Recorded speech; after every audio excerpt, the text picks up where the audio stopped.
Welcome back to Eden TV. It's been 2 weeks and a lot of rain since, and we're just going to have a quick check-in on the things that we planted last time we were here. And as you can see, the carrots, the little carrot seedlings, they are just coming up, and we'll see a whole bunch more in the next week or so. Society garlic, that really has perked up and is firing away. And we had a little tweak on the artichokes, and you can see the artichoke is really powering away, and that will be a big plant before you know it. Here's some bulbs that I planted at the same time. I think I did that off camera, but they're really coming on nicely. There's some onion bulbs. And over here, my little duo of snow peas and sweet peas are just popping out of the ground. So it'll be interesting to see them develop over time.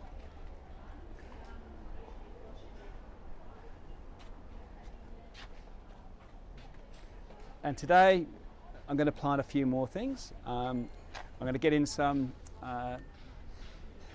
interesting and exotic broccoli. This is the Romanescu. It's a very, very interesting kind of shape to the head. I'm not going to plant too much of this cabbage family yet, because the cabbage white butterflies are all around. So I'll wait until they calm down before I go too hard with the rest of the family. Everyone loves the artichokes here, so we're going to plant some more of the artichokes. A often neglected but a real favourite of mine is the endive. Very, very productive plant. Gives you lots of sweet, bitter leaves, and you keep cutting it back and it keeps growing back. And we can do some very interesting blanching with that, which is an interesting technique. And got to have some silver beet. And we'll have lots of silver beet in here, and I love the coloured silver beet. Tastes the same, but just kind of looks funky, and people often confuse it with rhubarb, but it's not. Okay, and we're also going to get some beetroot in, because I love beetroot. That you can eat the leaves and and obviously the beets, and they just make the other green sort of pop by having some nice colour in there.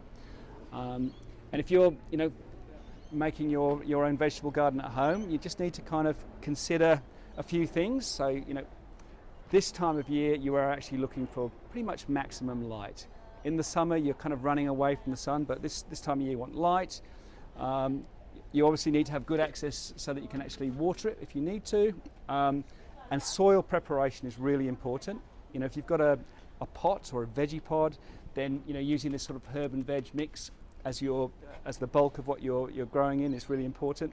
And if you've got a garden soil, you're planting into the garden, then working in some compost, compost or cow manure,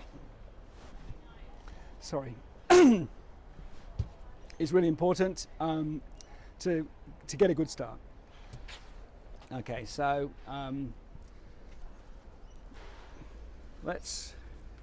So a lot of these things come in punnets. Sometimes they're individual cells.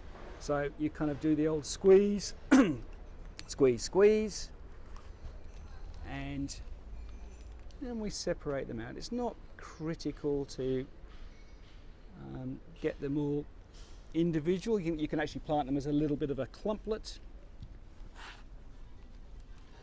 And I prepared this soil before, and I've got a bit of blood and bone and all that kind of stuff in here.